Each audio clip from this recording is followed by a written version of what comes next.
As a daughter बचपन से ही इन्होंने मुझे एक बेटी की तरह ही रखा हुआ है, बेटी की तरह ही पाला हुआ है। उस औरत ने अपने ऊपर तुझे सारी सूली ऊपर लटकाए देते हो।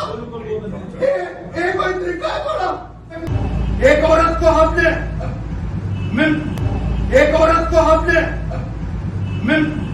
उस औरत के लिए आपने सारा कुछ बेच दिया। नमस्कार, द पब्लिश में आप सभी का स्वागत है और मैं हूं वरुण शर्मा। आज सुबह से सोशल मीडिया पर एक वीडियो काफ़ी ज़्यादा वायरल हो रहा है और इस वीडियो में पैंथर्स पार्टी के चेयरमैन हर्षदेव सिंह प्रोफेसर भीम सिंह के पैर छूते हुए उनसे माफ़ी मांगते हुए नज़र आ रहे हैं।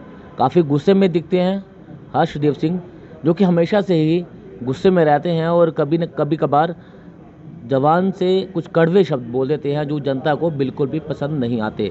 और उसके बाद प्रोफेसर भीम सिंह एक एप्लीकेशन लिखते हैं जिसमें कहा जाता है कि उन्हें हरास किया जा रहा है, उन्हें डराया जा रहा है। इसी पूरे मामले में बातचीत करते हैं और बातचीत करने के लिए मेरे साथ पैंथर्स पार्टी की जनरल सेक्रेटरी अनीता ठाकुर जी मेरे साथ यहाँ पर मौजूद हैं।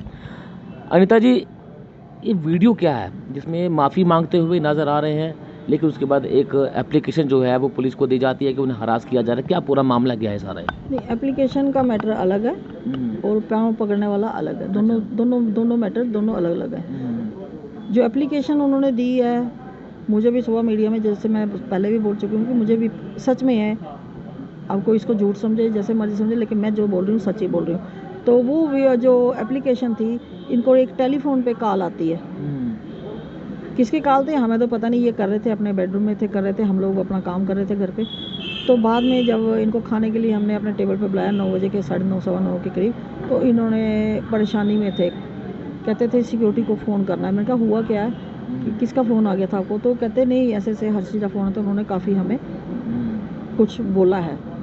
तो वो कुछ भी कर सकते हैं। कह रहे हैं कि घर पे जहाँ पे हम सैनिक कॉलोनी में मेरा ही रेजिडेंस है, प्रोफेसर साहब वहीं रहते हैं क्योंकि बीमार हैं। घर तो इन्होंने कहीं बनाया नहीं। यहाँ पे अगर जब तक हम कुछ अरेंजमेंट ना करें, यहाँ भी अकेले नहीं रह सकते थे।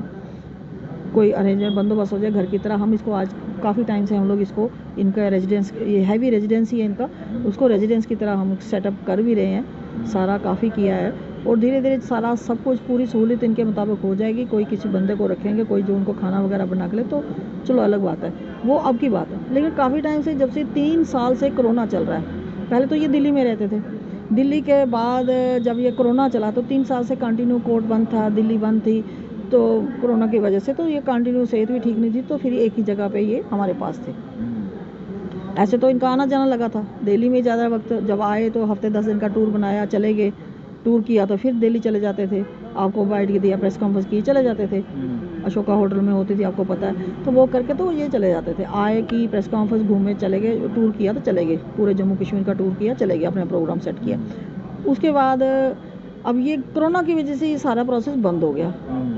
थोड़ी सेहत भी ठीक थी, टूर तो इतना कर नहीं पड़ते, तो वो फिर कहाँ जाते, कैसे रहते।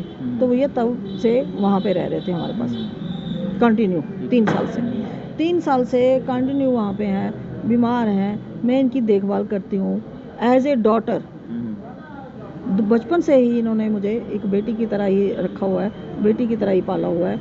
और एक बच्चे की तरह ही 2002 से जब मेरे पेरेंट्स सारे एक्सपायर हो गए, भाई मेरे सारे, तो छोटे छोटे मेरे भाई के 3 बच्चे थे, मैं उनकी परवरिश कर रही थी। तो इन्होंने मुझे यही कहा कि फादर के बाद, मदर के बाद अपने आप को ऑर्फन नहीं समझना। गॉड फादर, मैं तुम्हारा गॉड फादर हूँ तो गॉड मदर हूँ। जब तक मैं हूँ आप यतीम नहीं हो सकते। तो वो इन्होंने एक बाप का साया बन के हमारे सिर के ऊपर वो आए। ये वो उसके बदले में अगर मैंने एक बेटी की तरह फ़र्ज़ निभा रही हूँ, इनका वहाँ पे सेवा कर रही हूँ, तो कोई गुनाह नहीं कर रही। बुजुर्ग इंसान कोई भी होगा, बड़ा होगा, छोटा होगा, आपको कोई ज़रूरत पड़ेगी तो मैं आपकी भी मदद करूँगी उस हिसाब से। क्या मेरे को ज़रूरत पड़े, क्या आप मेरे लिए नहीं करोगे? क्या इंसानी फ़र्ज़ नहीं है क्या? फिर हम इंसानियत की दुहाई क्या देते हैं? चलो वो हो गया कि इंसानी फ़र्ज़। बाकी अगर ये जो आपने कहा कि इनका क्या हुआ क्या नहीं हुआ, FIR का मुझे नहीं पता इस चीज़ का। वो जो एप्लीकेशन दी इन्होंने एज ए सिक्योरिटी कवर में रहने की वजह से, कि ये सिक्योरिटी कवर में है और अगर इनको ये आता है, इनको लगा होगा, वकील हैं ये, समझदार हैं, पढ़े लिखे हैं, इनको किसी को समझाने की ज़रूरत नहीं है। आप देखो, आप बताओगे क्या बोलेंगे कि आपको डोंट टीच मी, किसी का सुना हुआ वो सुनते नहीं मैम, है। इस लेकिन पूरे- उन्होंने ये सुनिए, उन्होंने ये जो वहाँ पे एक एसएसपी को एक लेटर दिया है, जो भी दिया है लिख के, एक लीगल पॉइंट ऑफ व्यू से कि सिक्योरिटी का मुझे यहाँ पे कर दिया, मेरे घर पे कभी भी कोई अटैक कर सकता है, क्योंकि ये इन्होंने बोला है। खतरा किससे है प्रोफेसर साहब को जिन्होंने फोन किया किससे है, खतरा है, उनसे- किसने फोन हर किया? चीज़ का फोन था वो, बाद में पता चला हमें। जो जिनका- कि- जो कि जी, 35 देखिए, पार्टी के हम चेयरमैन मेरे हैं। बुलवा रहे हैं, लेकिन लेटर पे साफ लिखा हुआ है, हाँ। उन्हीं के फोन थे, इसलिए उन्होंने नाम लिखे हैं, मैंने तो नहीं लिखे नाम। अब ब्लेम करने को मैं कहूँगी आप ही ने कर दिया, तो उसमें क्या जाएगा? आप क्या गुनहगार होगे? बोलने को मैं आपके बारे में कुछ भी मतलब बोल कि दूँ। हर्षदेव सिंह से प्रोफेसर साहब को परेशानी है, डर है, इसीलिए तो एसएसपी साहब को लेटर परेशानी वो नहीं मैं कह रही हूँ, परेशानी कि उन्होंने ये बोला है कि मैं लोगों को भेजूंगा वहाँ पे आपके घर में, यहाँ भी आपके घेराव करवाऊंगा, आपके खिलाफ ये करूंगा, जो भी करूंगा, उसको करते बीच बचाव करते हुए उन्होंने ये कहा कि मुझे सिक्योरिटी, अंडर सिक्योरिटी मैं हूँ। अपने पीएसओ को रात को इन्होंने फ़ोन किया है, उन्होंने एज ए सिक्योरिटी ड्यूटी समझते हुए उन सिक्योरिटी वालों ने सबको इन्फॉर्म किया। नियर बाई पुलिस स्टेशन में भी, छन्नी में भी रात को फ़ोन किया था, एसएचओ को भी गया था, डीएसपी को भी गया था, चौकी अफसर को भी सैनिक कॉलोनी के गया था। लेकिन सुबह इन्होंने रिटर्न कार्रवाई करके वो लेटर वहाँ पे दिया एज पे सिक्योरिटी कि मेरी सिक्योरिटी आगे आपने कम की हुई है, तो मैं जेड कैटेगरी में हूँ, मेरी सिक्योरिटी वैसे विड्रॉ बड़ी काफ़ी कर दी हुई है, तो मुझे रिस्क भी है, कुछ लोग मेरे घर के ऊपर अटैक भी कर सकते हैं, मेरे ऑफिस में अटैक कर सकते हैं, तो इसलिए वो लेटर दिया गया था, जो security reason as a legal point of view वो दिया था। उसमें ये नहीं था, उसमें ये इन्होंने लिखना था, वो तो लिखना पड़ता है इनको कि टेलीफोन किसका आया, और वो टेलीफोन जिसका था उनका नाम लिखा है, उस वजह से हुआ। टेलीफोन तो नहीं कहा, अगर मैं करूँगी तो आप मेरे नाम से ही करोगे ना, उस टेलीफोन से तो मैं नाम नहीं भी दूंगी तो नाम ट्रेस हो जो जाएगा। उन्होंने एप्लीकेशन दी है, जो कि हर्षदेव सिंह कह रहे हैं कि एफआईआर दर्ज करवाई गई है मेरे खिलाफ, वो जो वायरल वीडियो उसकी वजह से नहीं है। देखिए वीडियो वायरल कौन सी वीडियो वायरल? सुबह से वीडियो चल रही है जहाँ पे हर्षदेव सिंह माफी मांगते हुए नजर आ रहे हैं। वो आज सुबह से नहीं है, वो कल का एपिसोड है। वीडियो आज वायरल हुआ है आपको कि कल का इसी ऑफिस में हम 4 बजे तक काम कर रहे थे, सारी हमारी टीम थी, गंजू साहब थे, बलवान जी थे, रैसी वाले जो अभी खड़े थे मेरे पास, ये सारी टीम, हम 10-12 लोगों की टीम है, नीरज जी थे, हम सारे यहाँ काम कर रहे थे। मीटिंग तो कोई थी नहीं, हम लोग आज का जो प्रोग्राम था 23 मार्च का, पार्टी का फाउंडेशन डे है, उसकी तैयारियों में लगे हुए थे। मीटिंग में तो सवाल ही नहीं पैदा होता था, ये लोग उस तैयारी में तो कहीं भी नहीं आए, और ये लोग अचानक, हम लोग उसके बाद टेंट वालों के पास जाना है, कुर्सियों का अरेंज करना है, खाने का अरेंज करना है, उसके लिए काम किसी के सिलसिले में हम बाहर जाते हैं, काम के सिलसिले में हम लोग बाहर जाते हैं। जैसे हम बाहर जाते हैं, ये लोग अंदर एंटर किए। अब हमें क्या पता था कि ये लोग ये करेंगे? हमें थोड़ा पता था कि पार्टी के लोग हैं, घर के लोग हैं, इनसे कोई खतरा है इनको। अकेला छोड़ के हम लोग गए। हाँ, सिक्योरिटी वाले यहाँ पे थे, उनके सीआरपी वाले थे, उनके पीएसओ थे, 3 पीएसओ हैं उनके, 4 वो यहाँ पे थे, सारे थे यहाँ पे। हम लोग चले गए बेफिक्र होके, क्योंकि हमें तो ये चीज़ सोची भी नहीं थी कि ये चीज़ होगी, ना बात, ये चीज़ सोची भी नहीं थी। लेकिन अब हमें नहीं पता, क्योंकि उस टाइम हम यहाँ नहीं थे, हमने अपनी आंखों से नहीं देखा। लेकिन जो सिक्योरिटी वालों ने बताया, जो प्रोफेसर साहब ने बताया कि इन लोगों ने एक वाले वीडियो का तो सर को पता ही नहीं है, वीडियो तो कोई भी खड़ा भीड़ में बना रहा होगा, वो इन्होंने अपने बंदों से बनवाई है। बनवाने के बाद वो लाइव वहीं पे लाइव चलाई है। वो एपिसोड जो सर ने आपको बताया, एज पर सर बता रही हूँ मैं आपको, जो प्रोफेसर साहब ने आपको बताया, मैं नहीं बता रही क्योंकि मैं तो थी नहीं, वो बता रहे हैं कि सारे सीआरपी वाले भी, पुलिस वाले भी बता रहे हैं कि उन्होंने भीम सिंह जी के पाँव पकड़े, पाँव में बैठे, किसके लिए? प्रेसिडेंटशिप के लिए। उन्होंने कहा कि आप पार्टी को बर्बाद कर रहे हैं, आप पार्टी को बर्बाद ना करें, उन्होंने ये कहा। हाँ, प्रेसिडेंटशिप भी कहा। अब आपने मुद्दे की बात बोल दी, मैं नहीं बोल रही थी, आपने बोल दी। जो बात मेरे से बुलवाना चाहते थे वो आपने खुद बोल दी। वो इन्होंने ये कहा कि आप पार्टी को बर्बाद कर रहे हो, मैं आपके पैर पकड़ता हूँ, इस पार्टी को मैं बड़ी मेहनत से बनाया है, मेरे बाप दादों ने बड़ी मेहनत से बनाया, आप दे दीजिए।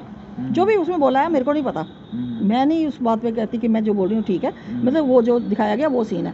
उसके बाद कैमरा ऑफ होता है, कैमरा ऑफ के बाद आपको भीम सिंह जी ने खुद बताया, सिक्योरिटी वालों से यहाँ बैठे हैं, पूछ लीजिए आप उनसे भी क्या हुआ है। उसके बाद किस तरह से घेराबंदी उनकी की गई, जो उन्होंने बताया एज पर प्रोफेसर साहब, एज पर सिक्योरिटी पर्सन, कि उन पर अटैक हुआ है। अगर सिक्योरिटी वाले गनमैन उनको वहाँ से ना निकालते तो वो बंदा क्या है यार, बीमार है, हार्ट अटैक भी हो सकता था।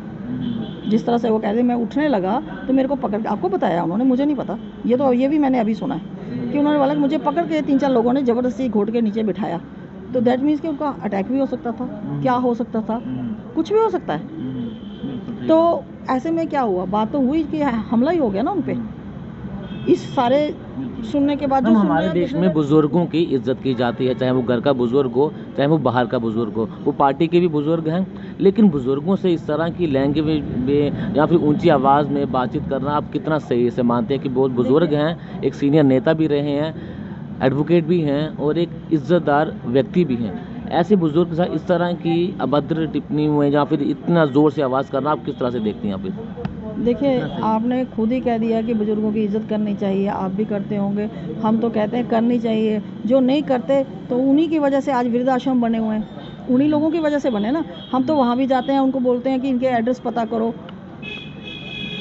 और उनको इज्जत से उनके घर में रखो, क्यों माँ बाप को छोड़ते हो। बच्चे की अगर छोटी से छोटी ख्वाहिश पूरी करने के लिए, जिद पूरी करने के लिए पेरेंट्स इतना कुछ बर्दाश्त करते हैं, तो कम से कम आप लोग जब बुढ़ापे में आते हैं, बुजुर्ग होते हैं, बीमार होते हैं, या जवान भी हो बीमार हो जाता है, वो किसी के ऊपर डिपेंड हो जाता है, तो कम से कम उसकी सेवा करो। ये तो इंसानी फ़र्ज़ भी है और बच्चों का तो वैसे भी फ़र्ज़ होता है, लेकिन इंसानी फ़र्ज़ की वजह से तो सबको करनी चाहिए। फैमिली वालों को तो करनी चाहिए, ब्लड रिलेशन वालों को तो करनी चाहिए, बाकियों को भी मैं कहती हूँ कि हमें आपको राह पे चलते कोई ऐसा मिलेगा, क्या आप नहीं करोगे? आपका इंसानी फ़र्ज़ बन जाता है, आपका खून का रिश्ता नहीं होगा लेकिन आपको करोगे, तो मुझे ही कोई ज़रूरत पड़ती है तो क्या आप मेरी मदद नहीं करोगे इसके?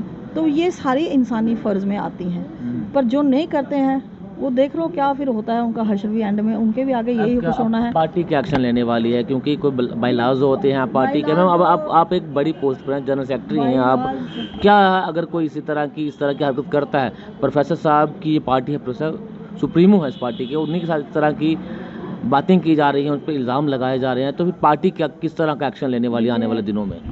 पार्टी में आज तक भीम सिंह ने कभी किसी को निकाला ही नहीं, चाहे कोई कुछ भी कर। निकालने की बात नहीं कर रहा मैं ये कह रहा हूँ कि किस तरह का एक्शन लेगी पार्टी। ये होता है कि इसकी एक बाकायदा एक डिसिप्लिनरी कमेटी होती है, उसके मुताबिक डिसिप्लिनरी कमेटी बैठती है, फैसले लेती है, सारा कुछ देखा जाता है, हर पहलू से देखा जाता है। जैसे कि अभी वो एक उन्होंने लेटर दिया, उस शिकायत दर्ज कर दी आपने शिकायत दर्ज की है? शिकायत दर्ज करने के हिसाब से पुलिस वाले, सिक्योरिटी वाले अपने हिसाब से वो कार्रवाई कर रहे हैं। पार्टी क्या एक्शन लेगी? पुलिस तो कार्रवाई करेगी, पुलिस का अलग है, पार्टी क्या कार्रवाई करने वाली? एग्जांपल दे रही हूँ, उसी तरह से यहाँ भी डिसिप्लिनरी की जो कमेटी होती है वो पूरी तह तक जाती है, सब जाती है, ऐसे ही किसी पे गाज नहीं गिरती है ना तो गिरने। डिसिप्लिन कमेटी है, क्या आपने वहाँ पर शिकायत दर्ज करवाई है? शिकायत है ही है डिसिप्लिन कमेटी के, हमारे पीके गंजू साहब हैं और भी टीम है उनके साथ, सारे मिलके बैठेंगे क्या करना है क्या नहीं करना। एक्शन लिया जाएगा? पार्टी का एक्शन लेगी पार्टी? वो पार्टी फैसला करेगी, मैं नहीं कर सकती, वो डिसिप्लिनरी कमेटी। आपके हिसाब से क्या होना चाहिए? मेरे हिसाब से मैं फैसला नहीं दे सकती, पार्टी की बात है ये मैं इस पॉलिटिकल ऐसे फैसलों को मैं इंडिविजुअली नहीं ले सकती और ना मैं लूँगी, और मैं उसके डिसिप्लिनरी कमेटी में नहीं हूँ।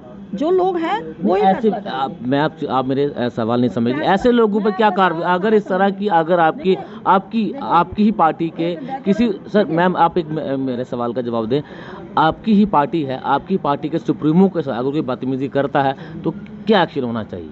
देखिए, बदतमीजी तो प्रेसिडेंट के साथ भी हुई थी, मनकोटिया के साथ सब कुछ हुआ था, वो तो अलविदा कह गए पार्टी को, वो बाहर निकल गए तो एक्शन क्या लेना किसी ने, नहीं तो डिसिप्लिनरी कमेटी उनके बारे में भी सोचती है, सब कुछ करती है, लेकिन बात वो नहीं मैं कह रही हूँ, बात ये आपके सवाल का जवाब ये है सीधा सीधा, ये कमेटी ही फैसला करेगी, मैं इंडिविजुअली फैसला नहीं ले सकती कोई, और मैं उस कमेटी में हूँ भी नहीं, इसलिए मेरा वहाँ पे बोलना राइट नहीं बनता।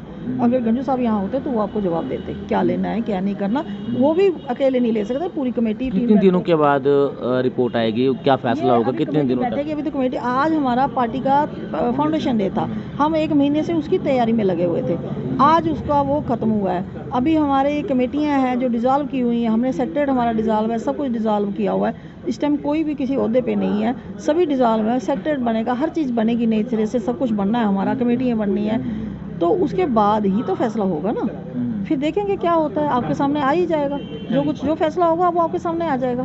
चलिए, बहुत शुक्रिया से बातचीत करने के लिए। तो साफ तौर से पैंथर्स पार्टी में कुछ भी ठीक जो है वो देखने को नहीं मिल रहा, लंबे समय से एक विवाद जो है वो पैंथर्स पार्टी में देखा जा रहा है। और हर्षदेव सिंह की अगर मैं बात करूं तो कुछ दिन पहले भी उधमपुर में उनका एक वीडियो वायरल हुआ था जिसमें वो पुलिस कर्मियों के साथ बदतमीजी करते हुए नजर आए, वो वीडियो भी हमने आपको दिखाया था। और उसके बाद आज जो सोशल मीडिया पे जो सारा वीडियो जो वायरल हो रहा है उस पर कहीं ना कहीं अब सवाल उठना ये शुरू हो चुके हैं कि अब क्या हर्षदेव पर किस तरह का एक्शन लेगी पार्टी, ये तो फिलहाल आने वाला समय ही बता पाएगा। लेकिन जब हमने प्रोफेसर साहब से बातचीत की, उन्होंने कहा की डिसिप्लिनरी कमेटी है वहाँ पर हमने अपनी शिकायत दर्ज कर दी है। 7 दिन में उसकी रिपोर्ट आएगी। अब कार्रवाई क्या होती है ये 7 दिनों के बाद ही पता चल पाएगा। बने रहना पब्लिश के साथ। धन्यवाद।